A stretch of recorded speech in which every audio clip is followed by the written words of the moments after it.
Hello friends, இன்னைக்கு நம்ம பார்க்க போறது என்னன்னா அன்னபூர்ணியின் சிறப்புகள் பற்றி தான். நமக்கு எல்லாருக்கும் உணவு என்பது ரொம்ப முக்கியமான ஒன்று. அந்த உணவை அன்னத்தை தரக்கூடிய தெய்வம் தான் இந்த அன்னபூரணி தாயார். அந்த அன்னபூர்ணியை நம்ம எப்படி வழிபாடு பண்ணலாம், அதனால நமக்கு என்னென்ன நன்மைகள்லாம் பார்க்கலாம் வாங்க. இந்த உலகத்துல எல்லா உயிர்களுக்குமே உணவு என்பது ரொம்ப முக்கியம் தானே. அன்னம் என்பது உணவு, பூரணம் என்பது முழுமைத்துவமானது அப்படின்னு தான் அர்த்தம். அதுக்காக தான் அன்னத்தை முழுமையாக நமக்கு அருளக்கூடியவள் என்பதால் தான் இவங்களுக்கு அன்னபூரணி என்று பெயர் வந்தது.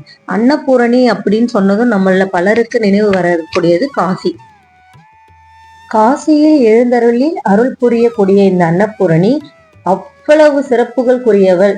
அது போல நம்மளுடைய தமிழ்நாட்டில் திருச்சோற்றுத்துறை அங்கேயும் அவங்களுடைய அருளை நம்ம முழுமையா பெறலாம். இது மாதிரி பல திருத்தலங்கள் இருக்கு.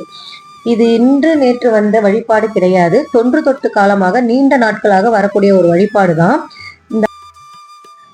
இந்த அன்னபூரணி. யாருன்னு கேட்டீங்கன்னா, இந்த உலக மக்கள் எல்லாரும் நலன் பெறணும் என்று அன்னை உமாதேவி கார்த்தியாயன முனிவருக்கு மகளாக கார்த்தியாயனி அப்படின்னு அவதரித்தவங்க தான் இவங்க. இப்ப இந்த கார்த்தியாயனி தான் நமக்கு அன்னபூர்ணி ரூபமாக திகழ்கிறாங்க. இப்போது இந்த மாதிரி நிறைய சொல்லிட்டே போகலாம் அன்னபூர்ணி தாயாரை பத்தி. இந்த அம்மாள் ஒரு தனி அழகா இருப்பாங்க. அன்னத்தை எடுத்து சாமிக்கு, அதாவது சிவபெருமானுக்கு அளித்து பிச்சாடன கோலத்தை நம்மளுக்கு காட்சியளிப்பார் சிவபெருமான். நம்ம என்னதான் சாப்பாடு சமைச்சாலும் அதை சந்தோஷமா பரிமாறணும். அதுக்கு தான் பெரியவங்க சொல்லுவாங்க, சாப்பிட உட்காரும் போது எந்த பிரச்சனைகளையும் கொண்டு வரக்கூடாது. எதுவா இருந்தாலும் சாப்பிட்டு முடித்த பிறகுதான் நம்ம சொல்லணும். இந்த அன்னபூர்ணி தாயார் கையில ஒரு கையில அக்ஷய பாத்திரம் இருக்கும்.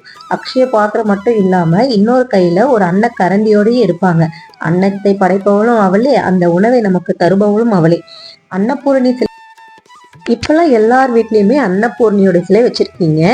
அப்படி சிலை வச்சிருக்காதவங்க கண்டிப்பா அவங்களுடைய படம்னாச்சும் வச்சிருப்போம். நம்ம வீட்டு சமையல் அறையில இந்த சிலையை இல்லை படம் வைக்கலாமான்ற சந்தேகம் நிறைய பேருக்கு இருக்கும். கண்டிப்பா வைக்கலாங்க. ஆனா நான்வெஜ் செய்யறவங்களா இருந்தாக்கா, நான்வெஜ் செய்யும் போது மட்டும் எடுத்து அந்த சிலையையோ இல்லை படமோ எடுத்து நம்ம பூஜை ரூம்ல வச்சுட்டு, அதுக்கப்புறம் நம்ம மறுநாள் வீடெல்லாம் தொடச்சி சுத்தம் பண்ணிட்டு, கிச்சன்லாம் சுத்தம் பண்ணிட்டு, அதுக்கப்புறம் நம்ம மறுபடியும் வைத்து வழிபட்டுக்கலாம்.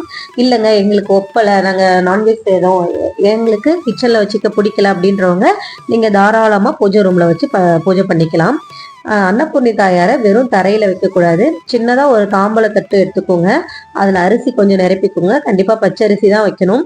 அதுல ₹1 நாணயம் வச்சுக்கோங்க. இதை பௌர்ணமி அன்னைக்கு செய்யறது ரொம்ப ரொம்ப விசேஷங்க. பௌர்ணமி அன்னைக்கு உங்களால முடியலன்னா வளர்ப்பிலையில ஒரு நல்ல நாள்ல செஞ்சுக்கோங்க. இந்த அன்னபூரணிக்கு நம்ம நெய்வேத்தியமா சூடா வடிச்ச சாப்பாட்டுல ஒரு சொட்டாவது நெய் விட்டு நம்ம நெய்வேத்தியம் பண்ணிக்கலாம். இந்த அரிசியை மாசத்துக்கு ஒரு தடவை நம்ம மாத்திக்கலாம். அந்த அரிசி, பழைய அரிசியை நம்ம பறவைகளுக்கு கொடுத்துடலாம்.